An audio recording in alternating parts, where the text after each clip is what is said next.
Good day, everyone. Thank you for joining me and the panel today. I'm Rachel Tan, Head of Branding and Communications at IPOS International, a wholly owned subsidiary of the Intellectual Property Office of Singapore.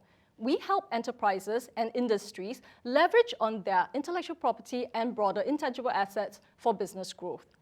Our topic for discussion today is intellectual property strategies for the new digital economy. With the emergence of Industry 4.0 and disruptors such as artificial intelligence and big data, businesses must increasingly deal with complex technology and new ways of operations and conducting business. So the way that you identify, protect, and commercialize new and valuable intellectual property and intangible assets must transform to keep up. Our panel of speakers today will talk about Singapore's law and policies, how they are evolving to help enterprises, as well as share real-life case studies and strategies for success in the new digital economy. Joining us today over Zoom is our first speaker, Ms. Trina Ha.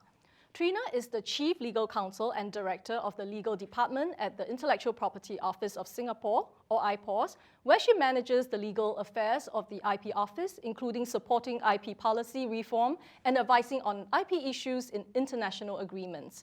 Trina also specializes in matters relating to the management of IP by public agencies. Our second speaker is Mr. Chen. He's the co-founder and CEO of Evercomm Singapore, a Singapore digital accredited company with an emphasis on triple bottom line. He's the youngest to receive the prestigious Singapore Energy Award and recognized as one of the digital pioneers by the Singapore Committee on the Future Economy, or CFE. Ted works closely with the United Nations Major Group for Children and Youth as the science policy interface focal point with the mission of advancing the role of children and youth in contributing to the sustainable development. He's also an expert technical partner for the United Nations Development Programme, City to City Network, and the Barclays Unreasonable Impact Fellow. Our third speaker is Mr. Winston Chan, Group Managing Partner, FT Consulting, and board member of IPOS International. Winston has been actively involved in franchising, technology transfer, strategic planning, branding, innovation, and IP management projects across countries for almost 2 decades. Before joining FT Consulting, Winston was asset manager with CapitaLand, one of Asia's largest real estate companies. Our final speaker and moderator for the session is Mr. Dixon Soh, who is our Head of Legal and Deputy Director, IP Strategy Solutions at IPOS International. Dixon has practiced law as a private practitioner, in-house legal counsel, and now as a lawyer in the public sector. Over the years, he has advised numerous entities, including MNCs and SMEs across many different industries, such as information technology, e-commerce, fintech, and media. Okay, and now over to Ms. Trina Ha, our first speaker, to start off the session. Trina, over to you. Thank you, Rachel, for your kind introduction. Hello, everyone, and welcome to our panel discussion on IP strategies for the new digital economy. I'm very glad you're able to join us and listen to the expert speakers we have lined up for business, consultancy, and government. I would like to start off the session by saying a few words about this fourth industrial revolution and its impact on the economy and government policies. I'm sure we all agree that the fourth industrial revolution is in full swing across the globe. In scope, scale, and complexity, it is fundamentally altering the way we live, work, and interact with one another. And the speed of technological advancement is exponential, disrupting almost every industry in every country. We see this in fields such as robotics and automation, 3D printing, biotechnology, nanotechnology, artificial intelligence, design and architecture, and this is just to name a few. So it means businesses are constantly adapting and anticipating. But it also means that businesses are creating or identifying new and valuable IP and other intangible assets that they can protect and monetize for business growth. As a result, there have been major shifts in thinking about IP protection and commercialization beyond the traditional paradigms of brand and patent protection.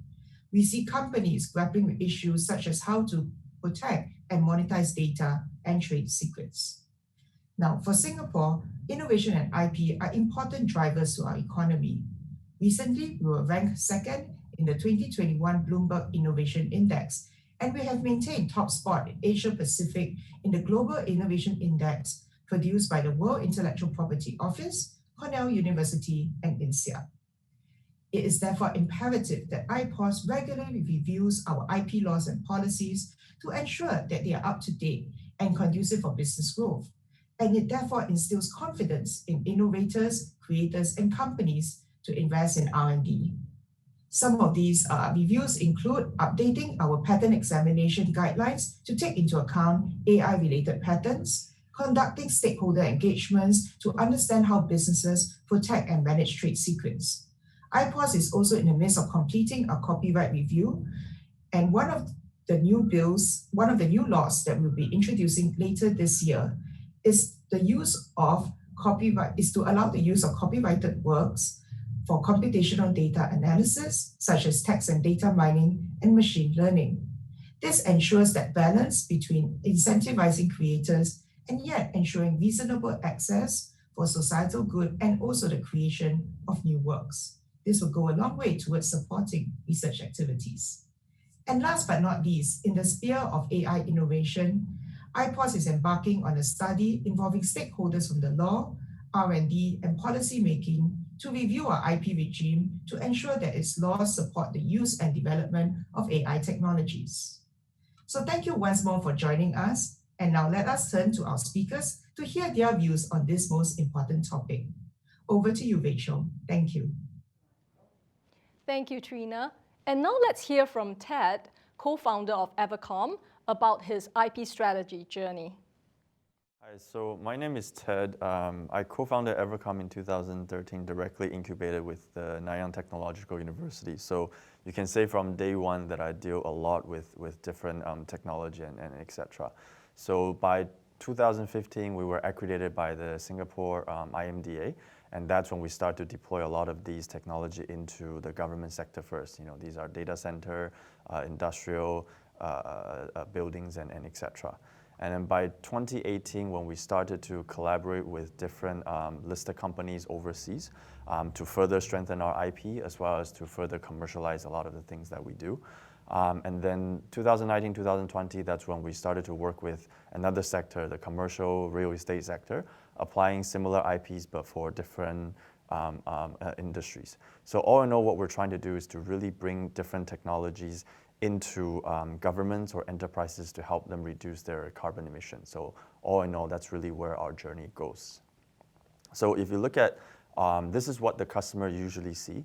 It's just a simple dashboard that shows them exactly where they're wasting energy or if there's any anomalies in their operations or equipments. On the surface, it might look like not a lot because users just use that from the interface, but behind there's actually many different components of technology across different layers. For example, we have IoT, algorithm, applications, data services, even the AI components. And throughout the years, for example, in IoT, we collaborated with Israeli companies.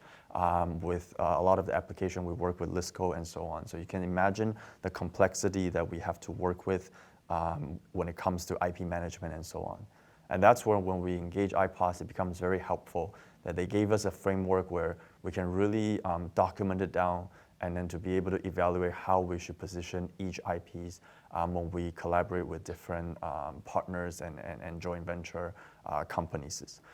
Before that, we thought trade secret means, just don't disclose anything, but apparently there's many things that we need to do to show the effort that we have done to, number one, not just evaluate the technology, but also to put in the effort to protect it. So that it can be deemed as trade secret. So many of these framework is what we learn when we start to work with IPOS and through the different programs they have. I'll give you one example. These are the two latest initiatives that we're currently doing. So we're directly working with the new Taipei City Mayor Office to see how we can help the 20,000 factories in his city alone to transform more towards green activities, green low carbon operations. So with that, the amount of technology we need to bring in and the amount of data that we get from the 20,000 factories, you can imagine it becomes quite complex. So how exactly do we manage all these different technology and IPs is really something that we continuously need to work with the universities, the IP office to see how we can better manage all these. On the other side, We work with one of the largest oil and gas group in Thailand. For them, they want to leverage on our IPs to spin off new services with their existing customers. So most of the energy-intensive factories, industrial sectors are already their customers, but they now want to tap into our IPs to monetize further. So again, when you're working with a conglomerate, how do you protect your IPs and et cetera is something that we also need these frameworks to help us manage. And finally, when it comes to monetizations, a lot of our IPs are actually as a result of algorithms, right? These are something that you might not be able to patent. A lot of them we have to treat it as trade secret. So again, how do we manage the different monetization with different algorithms is something that we're also currently trying to figure out what's the best way about. Just one example, in Singapore alone, we're engaging about 100 SMEs. These can be commercial buildings or industrial factories. There are many different combination of algorithms that we deploy at different sites, and how we are currently commercializing different algorithms with NTU, with different research institutions across all these SMEs is something that we're also needs to figure out how to work with and better deal with moving forward as well. So these are all examples of how we are dealing with IP in different stages and with different stakeholders across different industry. And with that, I will hand over my presentation back to Rachel. Thank you, Ted. That was very interesting sharing. So with so much complexity in dealing with new digital technologies, how can a company help manage its IP? Let's hear from Winston, who will help us to put that into context, as well as give us a framework to follow. Over to you, Winston. Thank you, Rachel. Good afternoon, good morning, everybody. My name is Winston, and I'm a IP consultant with FD Consulting. We are a 30-year-old business consulting firm with Singapore as our HQ, as well as 6 regional offices to help our clients to grow. Today, I'll just touch a little bit about what are the various frameworks that we can look into as we deploy IP into our business itself. And that, thank you very much for your sharing. In fact, a lot of the things that I'm going to cover, you have actually personified it, you have actually made it into real life in the example that we've shared. So the first question that everybody will ask is really then, in a business, especially as a startup, how important is IP with reference to the rest of the things that you have to do? For example, a startup has to actually ramp up sales, have to actually grow and scale the business. How important is IP in that respect? I was very glad to see that Ted has actually put a lot of effort into looking into IP even as you scale the business. And the very fundamental of it is that IP is really a competitive advantage to the company itself. And why is IP a competitive advantage?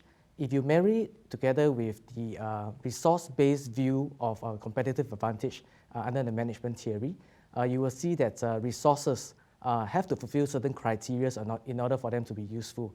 The first criteria of which is really it has to be valuable, then it has to be rare, there has to be a sustainable advantage in terms of the impact that you create, and last but not least, the company itself has to be organized, right, to capture all this value. So in summary, it says V, R, I, and O. And if it's V, R, I, and O, then you're able to make use of IP in terms of its competitive advantage to companies. Of course, with the competitive advantage, the benefit of that is really then sustainable performance. And ultimately, for every company, it's really about enterprise value creation. And when we talk about IP management, it's not just about creating the enterprise value, but we really have to capture the enterprise value as well. And that's where the beauty of IP is. By protecting the IP, not only are you creating the enterprise value, you're actually capturing it as well. The other questions that companies always ask is that in a technology firm, we are all looking at patents, but in a new digital economy, what other IPs may be present?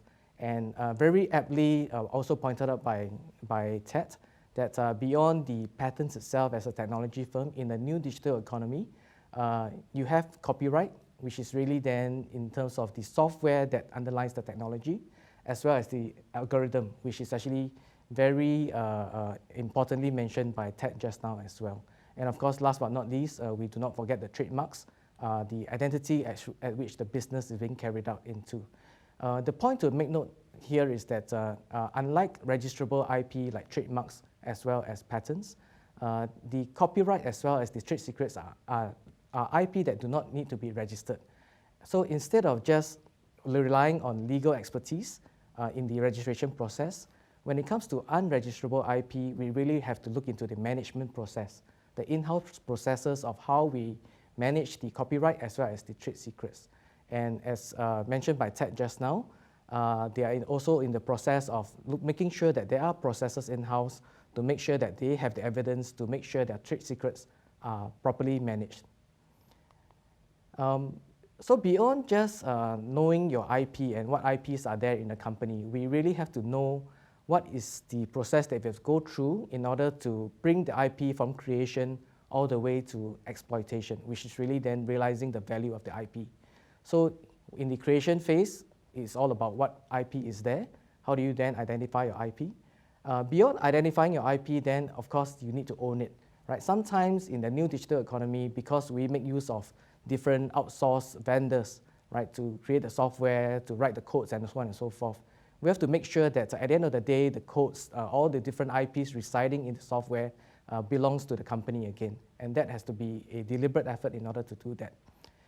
Only after we own the IP can we then go on to protecting it, right? So it's really about then how IP can be protected, what categories of IP are there in the business model, and depending on the different categories of IP, do you need to register it or do you need to have management process in-house to manage it if it's not registerable?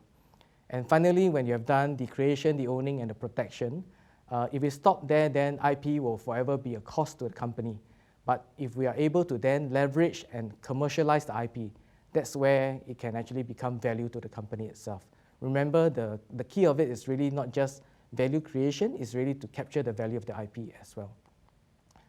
When we have the IP all sorted out within the company, then at the end of the day, in terms of commercializing, what are the go-to-market considerations?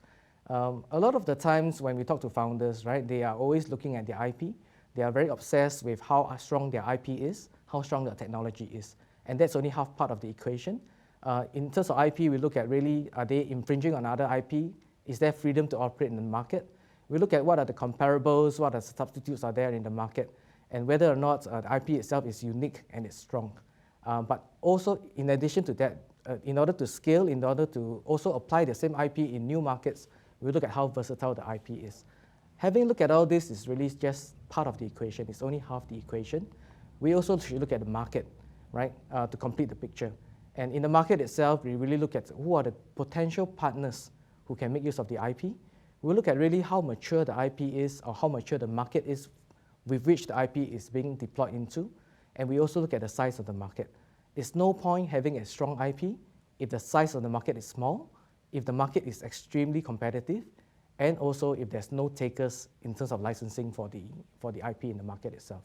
So we have to be a bit more holistic in looking at commercialization, not just from the strength of the IP, but also the readiness of the market. Let's just give an example. In this spider diagram, you will see that the IP is strong in certain aspect, but the market is weak. So as a total picture, is it really a space that we want to go into? That is a question that we have to answer for ourselves. On the other hand, if the IP is relatively not as strong, but the market is ready, the size is big, there's a lot of opportunities for licensing. Then in this case, should we then invest more into the IP to make it unique? Should we invest more into the IP to capture the market that we want to go into, right? And of course, there's this ideal situation whereby the IP is strong, you have invested into it. At the same time, the market is ready. There, I think is really a treasure to be uncovered.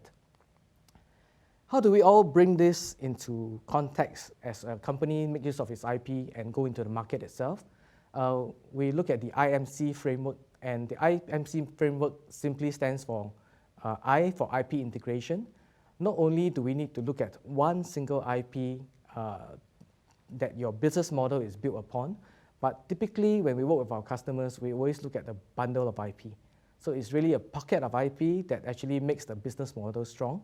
We have to look into the IP strategy and then building it into the business model itself so that the IP strategy and the business model strategies are aligned, right? So it's always a portfolio that we look at. It's not just the single IP itself.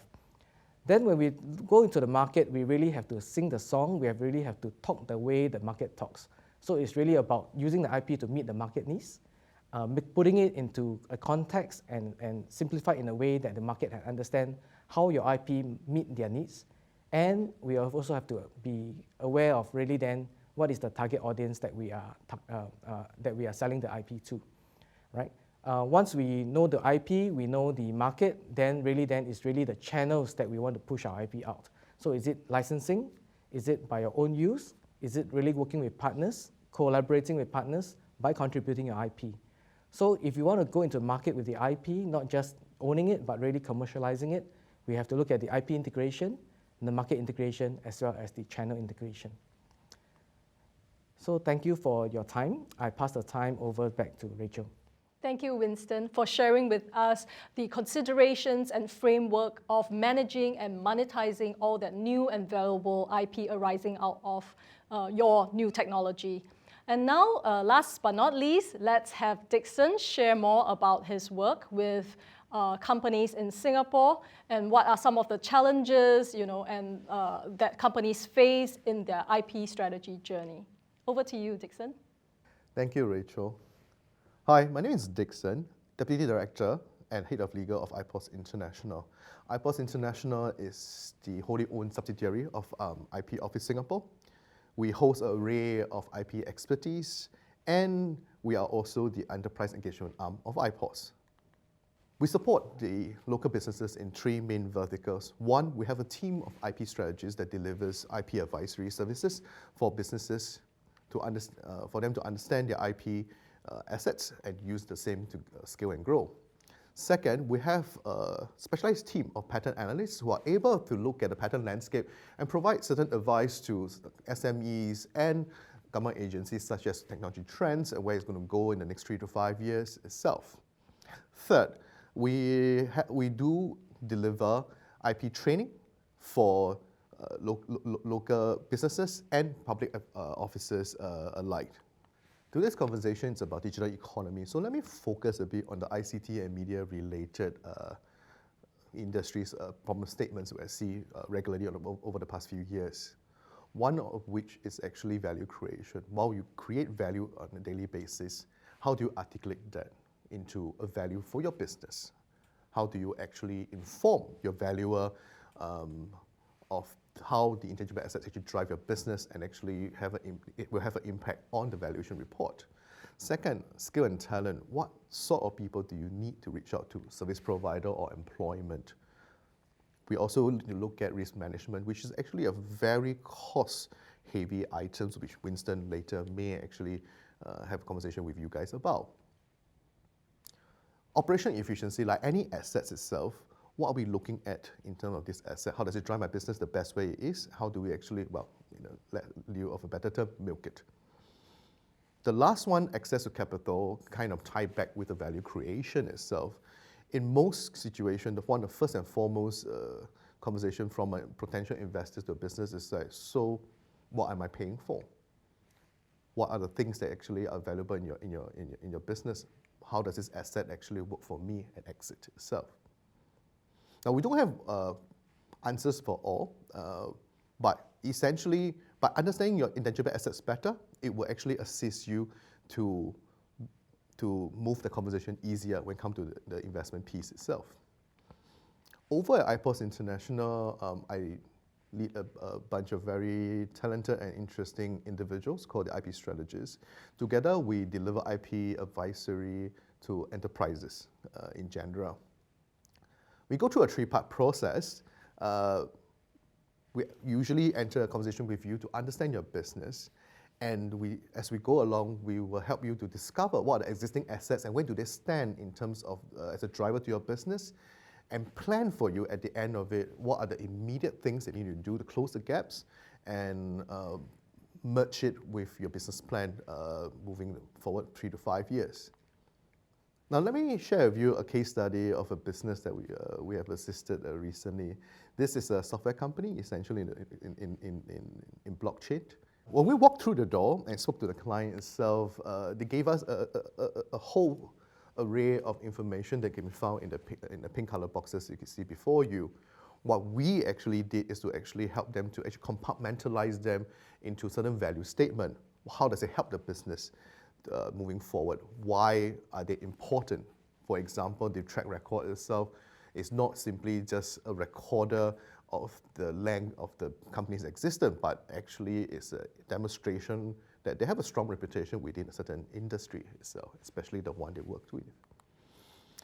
Second, what we do is to work with the client and inform them what are the buckets of assets you have and how are they important to you in terms of driving the potential value in terms of moving a business forward, scaling, etc. At the end of it, what we do is that we will help them to identify what the next steps are. Before you now is actually a set of very regular roadmap that we do for clients itself. Since you're talking about digital economy today, let me focus a bit on the data strategy itself. Data, as we understand it, is basically a growing set of assets that sits in your company itself. On its own, latent, it has limited in value itself. Now, what are the active steps you need to work with the data? To make it into an asset itself, there are two things to look at it. One is to use the data available to you to help you to streamline your processes, making it more economically efficient to deliver the business result you desire. Second is to use it as a commodity, like what the telco and the banks have been doing, provided the personal data portion are scrubbed properly. In the company before us now, is what we have observed is that they do have a very interesting set of data that identify through the day at different transaction time how the prices fluctuate and whether this can give a certain prediction or hedging for the investors that coming into this picture itself. And with that itself, we are still continuing the conversation with this particular company to actually understand from them is like how far the journey is going to be and who they need to work with as we go. And with that, I'm at the end of my slide, and I would like to pass my time back to Rachel. Thank you.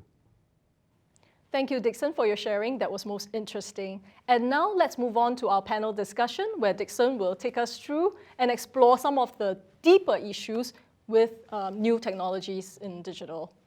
Thank you, Rachel. Ted, I observed that in your presentation, you have emphasis on how your company has leveraged on intangible assets and created this win-win situation with your research partner. Perhaps can you share with us if there's one important lesson in the journey, what would that be? When we were going through the IP assessments, I remember very clearly that there's one slide that shows the company these days, in terms of their valuation, 80% comes from intangible assets. So that really got us thinking, how do we quantify these intangible assets? And that's when, throughout the whole process for us, every work that we've done, we're always trying to see how can we better document it down. We were lucky in the sense that because we started from the universities, so we always have records of submitting a proposal to the government and all those. So we do have really strong documentations, but how to convert these documentation into trade secrets or show the different assessment of these is one of the, I would say that's one of the most important process that we have learned, and we started to document those downs. Yeah. I actually agree with you, and I think that's very forward thinking on your part, and there's a lot of learning for a lot of SME out there. I think on a related issue, Winston, what I think you and I can actually see this a lot, where SME find it to be very cost resource consuming and sometimes very demoralizing actually when they do not have the kind of resource to protect their IP, which is an important asset in their portfolio. Do you have any game strategy to help the SME along? Right. Thank you, Dixon. Before I go into that, maybe just an update for TED. Right. In the latest survey that you were referring to, the 2020 result shows that now it's up to 90%. Right. So it's not just the 80% of the value of a company's market cap, but now it's 90%. And exactly because of that, when I talk to SMEs, that's my first questions that I usually ask them. Is it, Do you know, in terms of the hard assets, how many percent is that of a typical business, right? And they will do their guess and 20%, 30%. And when they found out that actually the intangible assets is now 90%, right, as a best practice, right, for companies around the world, then they start to sit up. Because if you think about it, no matter how hard you try, no matter how good you are in managing your hard assets, you're only managing 10% of your value, right? Theoretically, right, you're only managing 10% of your value. What happens to the 90% that is not managed? And if you're able to just manage out of the 90, just be able to garner another 20% of the value from the intangible assets. You don't have to be a superstar in the field of IP management, but just 20%, knowing just the little triggers that you can pull to bring in the other 20%, you would have already tripled your value already, right? So in terms of SMEs, there are some quick fixes that you can do. It's not just about always having to register for patents, trademarks, and going through the very time-consuming as well as expensive exercise. But as we look into the new economy, as I presented just now, things like copyright, trade secrets, it's not about spending money to register them, to protect them, but it's really knowing the management processes within the company so that you are able to uncover them and then able to manage them in-house, right? Theoretically speaking, there's no external cost involved, right? It's about then investing in time such that you are able to uncover the trade secrets, you're able to uncover the copyright, you're able to manage them properly in-house. Just to add on to that, one of the interesting phenomena we see is that a lot of these traditional SMEs you mentioned, they have been in the particular trade for a long time, and their engineers are very familiar with we call these domain knowledge. And a lot of the time, these knowledge are very valuable, but they don't recognize that because they think this is what they do day to day, it doesn't have a value. So when we start to partner with them, we realize, hey, this is something that we can really document together, and then that's actually forms part of our algorithm. When it comes to algorithms, people always think big data, all these are important, but big data without domain knowledge is actually useless. And for us, we're actually actively looking into these companies who have these domain knowledge to see how we can merge them with our algorithm. But most of them, we realize they just don't recognize these as tangible asset. They thought everyone knows about this and they're not doing anything about it. Yeah, thanks, Winston. I think you bring up a very important point. What I see from my work itself is that SME tend to look at intangible asset as a legal matter itself. What I would like to say is that as a subject matter, it is indeed has a legal construct. But when you put in the context of business itself, it's an asset. Let me put a very easy analogy for most of us Singaporeans around here. You won't buy a house, pay the rates, and not expecting a rent return. Similarly, when you file a patent or you decide to actually form a protection rhyme around your IP itself, you are spending resources, money, human, and time.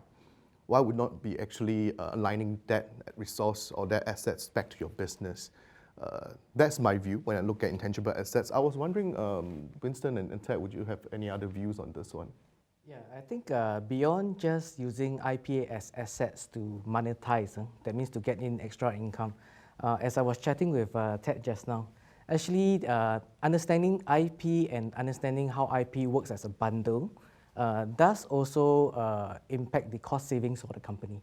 And I was sharing an example of a research collaboration between a Singapore company and a Israeli university, right? And they were that's one of my clients in the agri-tech space.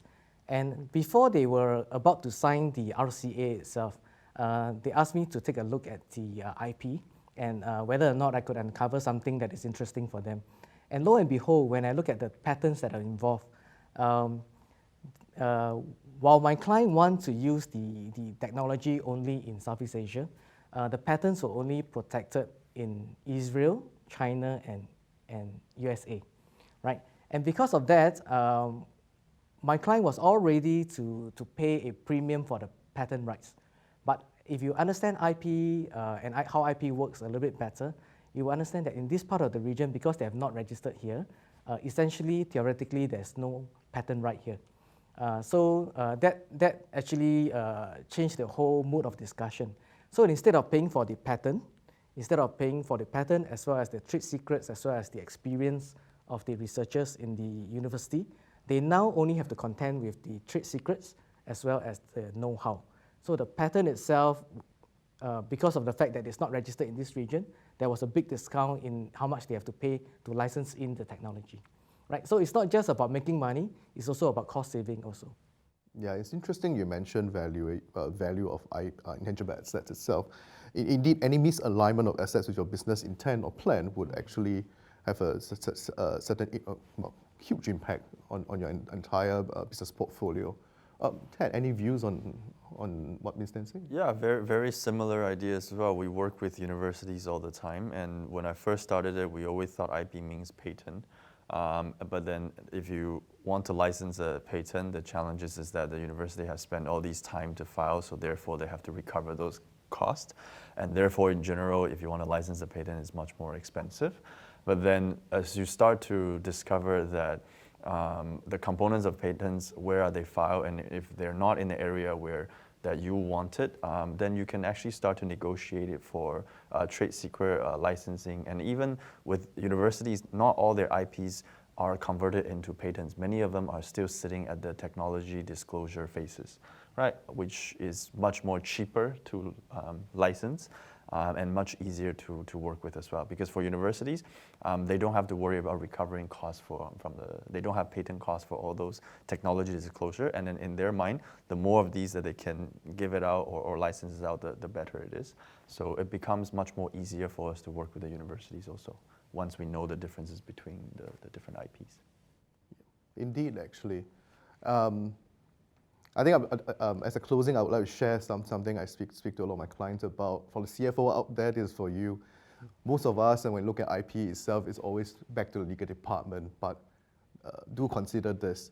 When in the filing of IP itself, it does have a certain impact on the books. And what our view is that, like what Winston has said, by identifying the market that you're operating in and aligning your filing strategy, you are actually given a space to integrate that into your finance strategy in terms of protecting these key assets for the companies.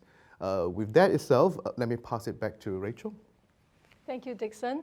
I hope that you as the audience have picked out some insights as well as strategies for the new digital economy. I'd like to thank the panel, Dixon, Winston, and Ted, as well as Trina for joining us today and sharing much from their experience as well.